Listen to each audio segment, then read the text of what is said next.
Je voudrais passer en revue quelques clichés tenaces. Premier cliché, la vie est absurde puisqu'un jour on doit mourir. C'est signé Camus, mais il n'est pas le seul. Or, la vie serait encore plus absurde s'il n'y avait pas la mort. Déjà, quand on est très vieux, on fait à peine partie des meubles, ou on est un matériau de travail pour des soignants, mais très vite après, on atterrirait dans des tiroirs où on retrouverait nous-mêmes, nos parents qui étaient déjà avec leurs ancêtres et les parents de leurs ancêtres. Vous imaginez l'enfer que ce serait? Donc, c'est encore plus absurde que la mort. D'ailleurs, l'idée qu'on doit mourir pourrait être bien utile.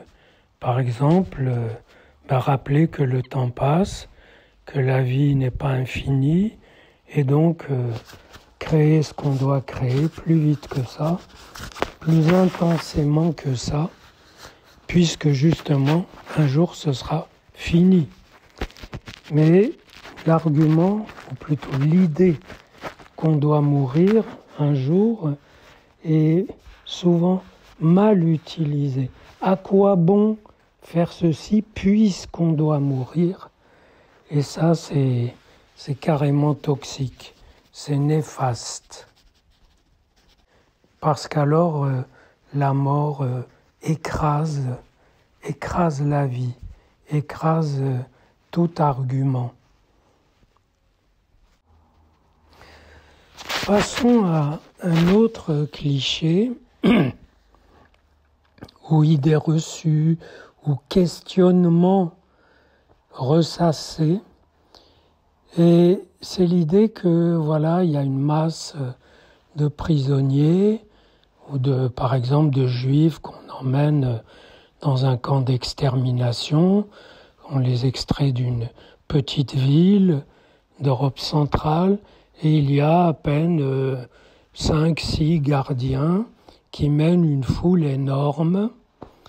Et l'idée vient, mais bon sang, pourquoi toute cette masse qui doit être consciente de sa force, pourquoi elle ne se jette pas sur ces 5 ou 6 meurtriers qui sont d'une férocité terrible, qui frappent, qui tirent quand ils veulent? Eh bien justement, c'est que la masse, pour devenir une force, pour être mobile, elle connaît des étapes. On ne dit pas, il n'y a pas quelqu'un dans la masse qui dirait « Hé les gars, on est bien plus nombreux, on fonce, allez !» Non, il y a une force d'inertie de la masse qui fait d'ailleurs sa puissance aussi.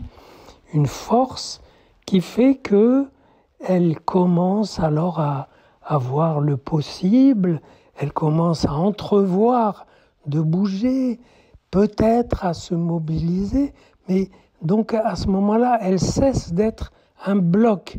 Et les tueurs en profitent souvent et en ont profité pour commencer à tirer, à abattre tout ce qui bougeait et à appeler du renfort. Et donc il y a eu des mouvements comme ça, mais qui ont été écrasés dans le sang. Parce que les gardiens, ils sont d'une férocité terrible, égale à leur haine, et leur haine est l'expression directe de leur peur. Donc, la force même de la masse, qui ferait d'elle une puissance, exige pour s'exercer un certain temps, un certain tempo, un rythme et une durée qui fait que ça n'est pas immédiat et que son action ne peut pas être immédiate, sauf si elle est préparée, etc.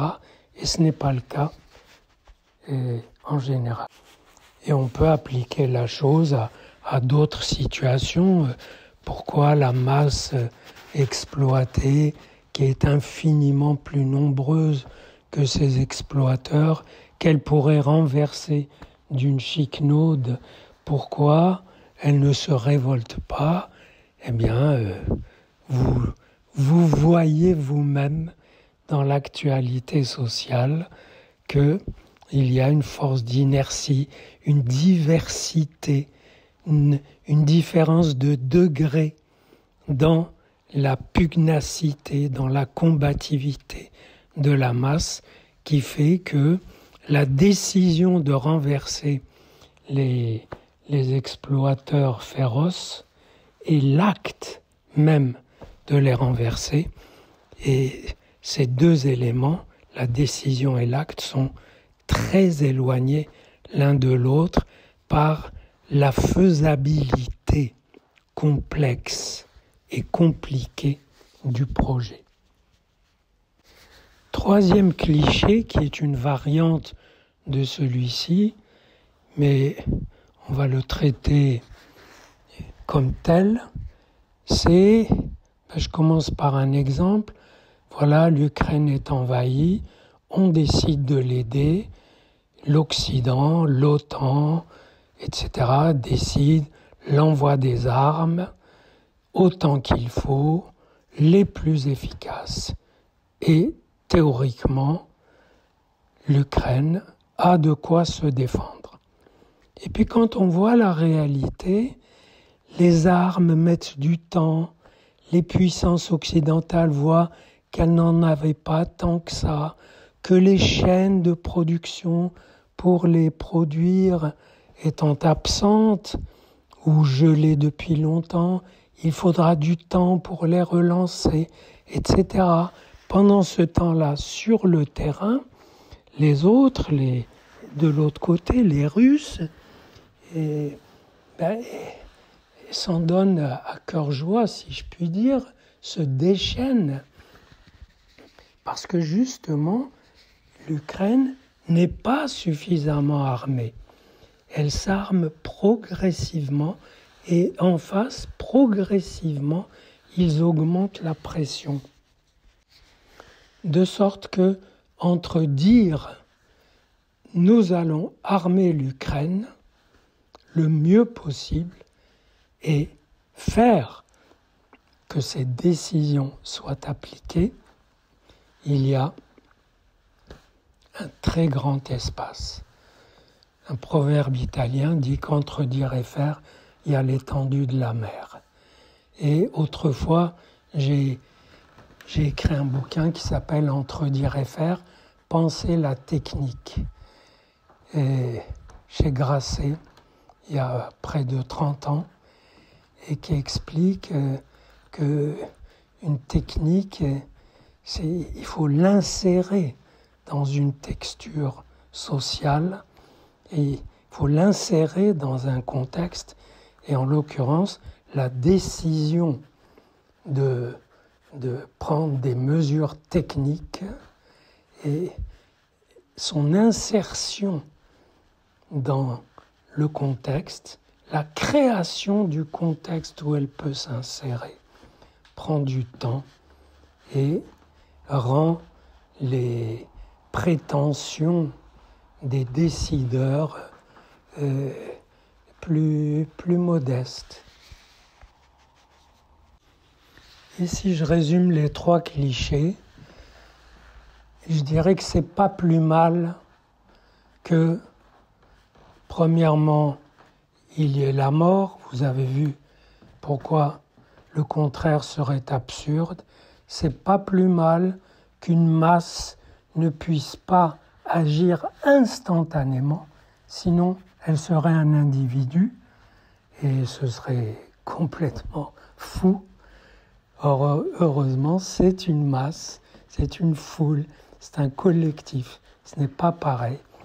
Et heureusement aussi qu'entre la décision et l'exécution, il y ait un certain délai, une durée. Il n'y a que dans les armées féroces qu'on dit exécution.